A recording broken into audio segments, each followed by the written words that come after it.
Hey, good morning. Chuck here with Apple Drains.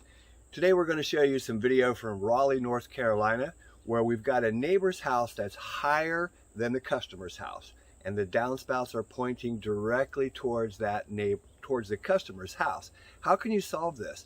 Maybe the neighbor doesn't want to hook up a downspout drain, doesn't want to solve that problem, but his roof water is coming over on your property and going right into your crawl space. Let's take a look. I'm going to let Ed, our franchise owner in Raleigh, North Carolina, walk you through. Hey, welcome back, Dr. Drains. We're here in Raleigh, North Carolina, and we're with Apple Drains of North Carolina. So what we've got is a lot of water coming underneath this customer's fence. So we're going to put a 12 by 12 catch basin, and what we want to do is we want to catch that initial bunch of rainwater that comes in. So nothing from underneath, all on top. So with the water, it all comes down. You can see it's already got a kind of a trench the water's already made. So we're going to come down this line here. We're going to come down, and we're also going to put a smaller 9 by 9 catch basin right here. And if Sarah will pan over to the left of this house, this is the customer's downspout. What's been happening, the water's just been rolling down. So this is a natural low spot here. So we'll catch that. And while we're here, we're going to take this downspout. It's underground here somewhere. You can see my fancy yellow line or white line. And we're just going to collect it all. From here, it's already cleaned out to the street. We were here last week when we did some gutter cleaning. And now we're coming back, doing a couple extra projects for the customer. All right, we'll be back. So what we've done is Sarah will come down here, look in the hole. We've taken this sod off the top, because when we put it back, we want it to look really pretty. Here's where our 9 by 9 catch basin is going to go. So we knew we were close. We went ahead and excavated out right here. So we're going to go ahead and clean this out a little bit with our fancy little spoon shovel. And what we want to do is we want to make sure we have enough room to cut our fitting in, and then we're able to seal it. That is going to be really important, because we don't want to just dig a super shallow hole and then come under here and not seal it. So what I'm going to do, I'm going to cut about 18 inches around here. I'm also going to go underneath the edges here. So when we cut our T in here, we can run our tape all the way under there and all the way under there. Now as we come up, this will be our catch basin. We'll just clean this out. If you notice, we're trying to put all of our dirt in the barrel here, because that's wet clay, and that is a mess. And you can see we pulled the side off. Robert's up here working away.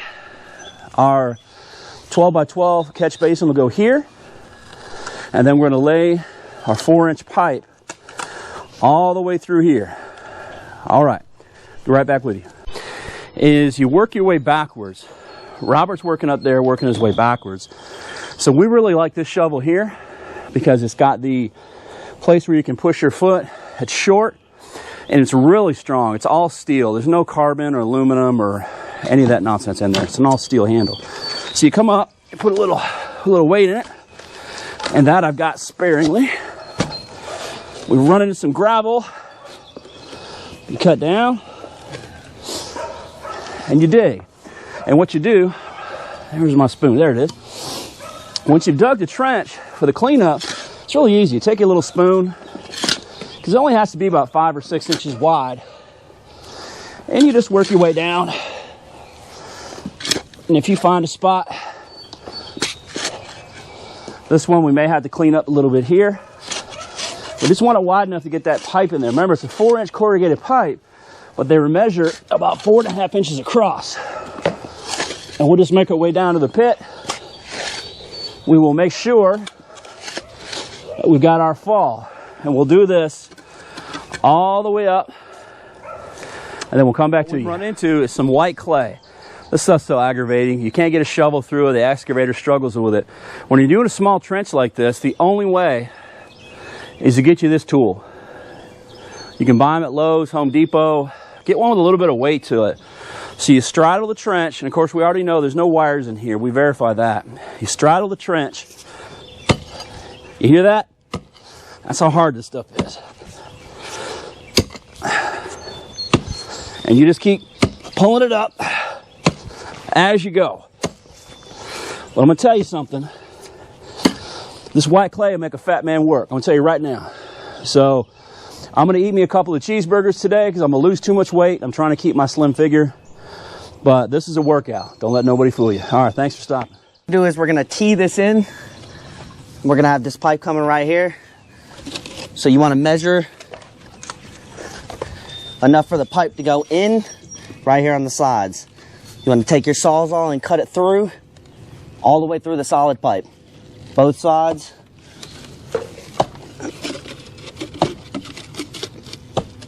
All right. And we made sure there's no wires here, so we're safe. We're not cutting any wires. We're just cutting straight through the solid pipe. All right. I'm gonna remeasure this other side. All right, so now we've cut our section of our pipe out for our tee. Now we want to dig around so we can make sure we're able to tape and make sure it's sealed underground. So that's what I'm going to do right now. And we're just digging out around so that way we can get underneath the pipe.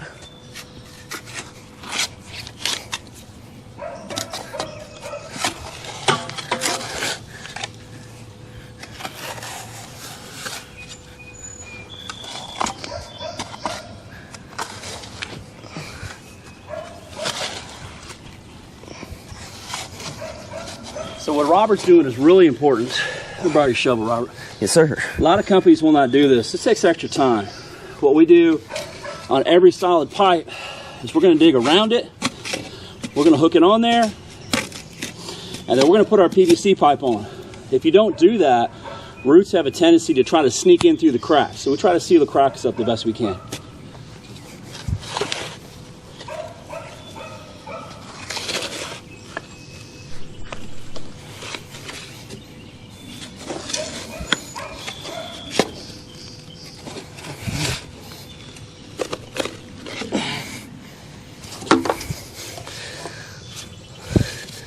All right, so I'm gonna get some of this mud off. It'll help the tape stick better.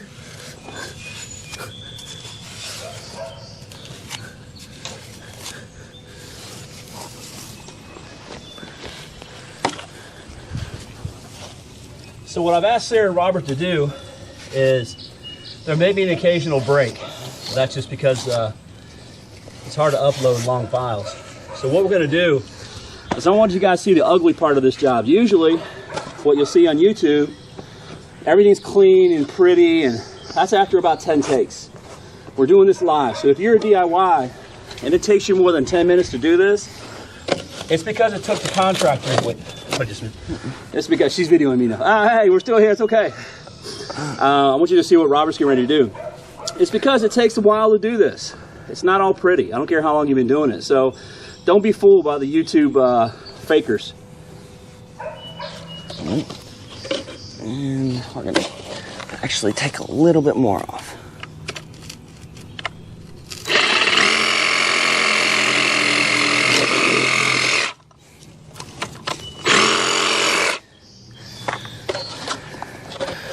All right, so you want to connect it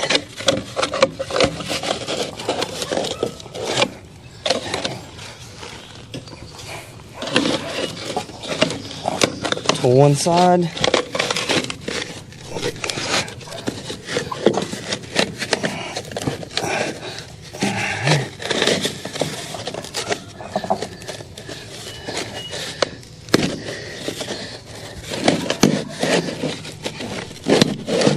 So that first side's in, then you just work the second side in. It's gonna be tight, but that's what we want.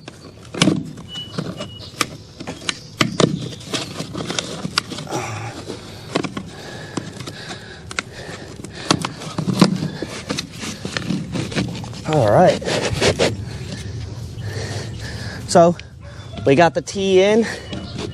Now we're ready to tape it.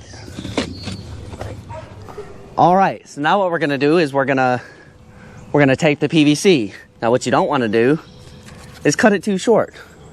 Boss didn't want this, but you know, no editing. Shh, don't tell him. helps that I'm dating the boss's daughter. All right, so what we're gonna do though is we're gonna take our long piece of tape and we wanna get right over top of it, all right? All right, and we wanna squeeze that like this, make sure that tape seals on there nice and tight.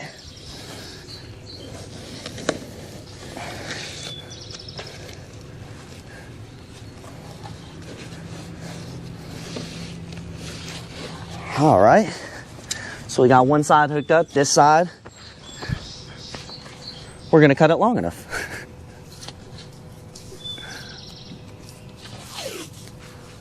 So let me see if I can get a little bit of this dirt out.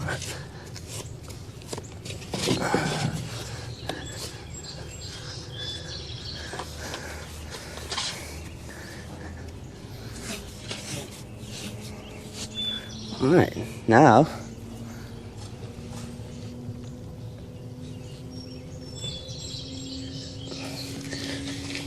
all right, wow.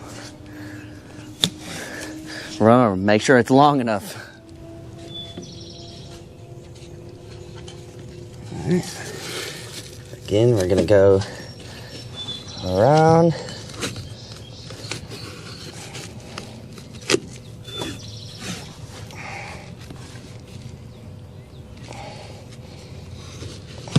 Underneath.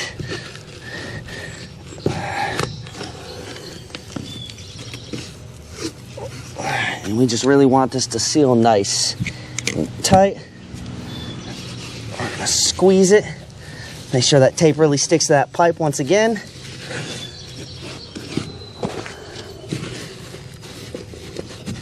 All right. Cut. We've done, well, what Sarah's done is she has excavated this out. So what you want to do is make sure that your fittings are going to work. So what I've done here is I've cut a short piece of connector so it will fit in here.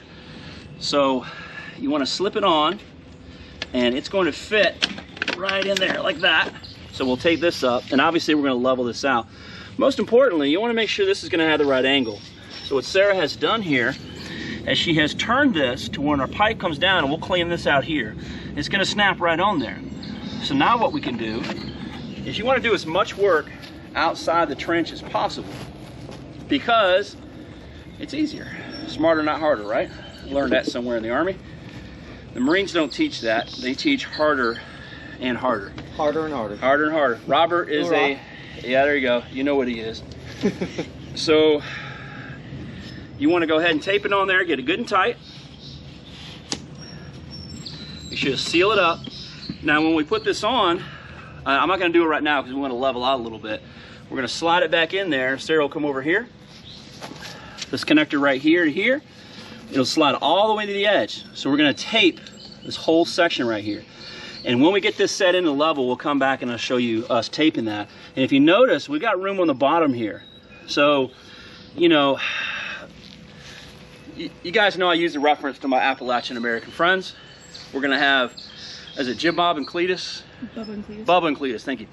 Bubba and Cletus are going to put a piece on the top, makes it look like it's wrapped all the way around. It's not. So what we're going to do is we're going to do a complete wrap. I'm going to show that to you.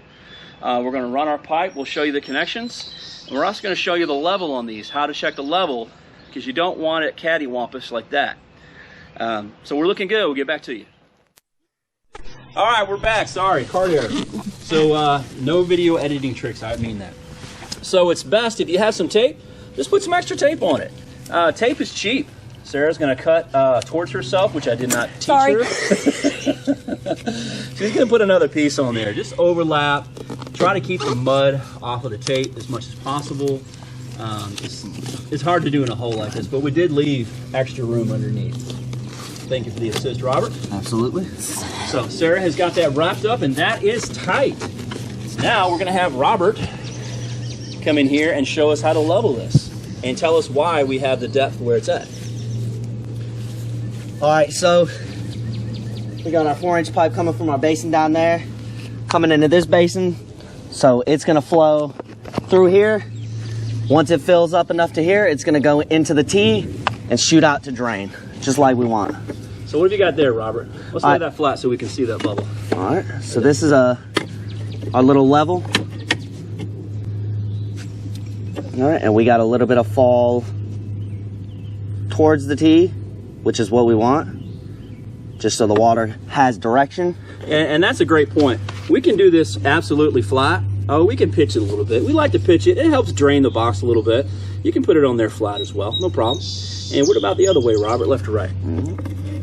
All right, we got a little adjustment here. Yep. This adjustment you want perfectly level.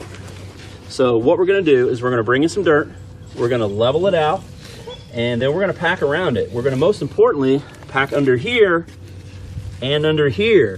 If you don't pack underneath this, what's gonna happen is it's gonna settle. And we've got it about an inch below, maybe half an inch below grade. So the water's gonna come down and it's gonna absorb into this. So I'm gonna let these two play in the dirt for a while, and we'll be right back.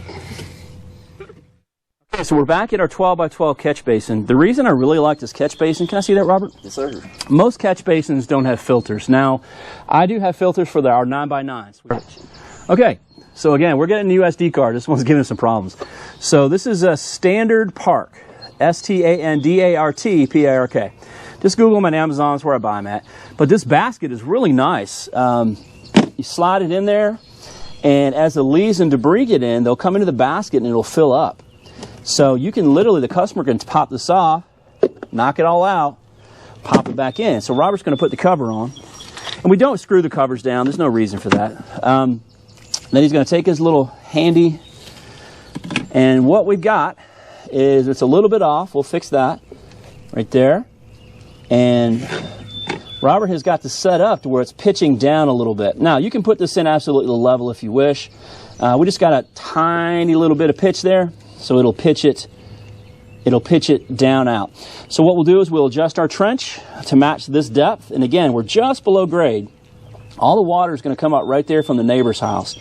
It's going to come in here, and it's going to go down. It's going down to the street. All right, thank you. Before we cover this up, I wanted to show you how we did this. So down here, you see our catch basin. And we put a T in there, and everything is pitched correctly, so the water's going downhill. We stepped it down into the trench all the way to the top. We're getting ready to tape up there at the top, and we've dug this to where if you look down in here, we've got the sod is about 4 inches. So what we're going to do is we're going to push it in the trench. We're going to backfill just to the crown, just to the top of that right there. Then we're going to push it down in, step on it, make sure it's in there. Then we're just simply going to take the sod and set it back on top. It's going to look great. Okay. So you know the job's about done when I get my supervisor's mug out. This is me walking around, sipping on some coffee, doing a little supervisor. The taste of a finished job. So what we've got here is our 9 by 9 basin. We wide in from the downspout, and we're going to, it goes underground. So the downspout hooks up here, goes that way. We've got our basin. It comes up, and if you notice, we put all the sod back. One good rain, you won't be able to see any of this. And we have our 12 by 12 here. Now this 12 by 12, so you're going to catch all this water coming underneath this customer's fence on this side and this side. It's going to go right down in there.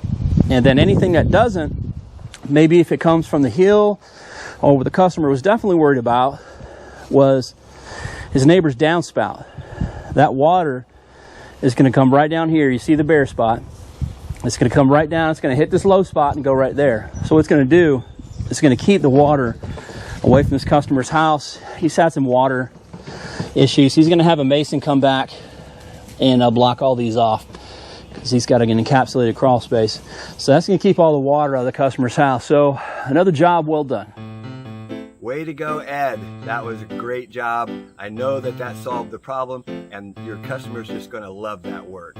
Hey, this is Chuck with Apple Drains, reminding you that if you believe you can do something, I guarantee you will. Have a great day.